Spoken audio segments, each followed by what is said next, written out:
جب وہ ان کے ساتھ دوڑ دھوپ کی عمر کو پہنچا تو ابراہیم نے کہا کہ بیٹا،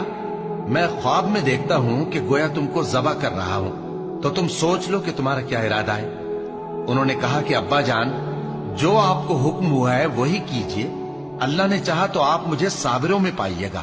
اس طرح جب دونوں نے حکم مان لیا اور باپ نے بیٹے کو ماتھے کے بل لٹا دیا تو ہم نے ان کو پکارا کہ اے ابراہیم، تم نے خواب کو سچا کر دکھایا، ہم نیکوکاروں کو ایسا ہی بدلہ دیا کرتے ہیں۔ بلا شبہ یہ کھلی آزمائش تھی، اور ہم نے قربانی کے ایک بڑے جانور سے ان کا یعنی اسماعیل کا فدیہ دیا، اور پیچھے آنے والوں میں ہم نے ابراہیم کا ذکر خیر باقی رکھا کہ ابراہیم پر سلام ہو، نیکوکاروں کو ہم ایسا ہی بدلہ دیا کرتے ہیں۔ بے شک وہ ہمارے مومن بندوں میں سے تھے، اور ہم نے ان کو اسحاق کی بشارت بھی دی کہ وہ نبی اور نیکوکاروں میں سے ہوں گے۔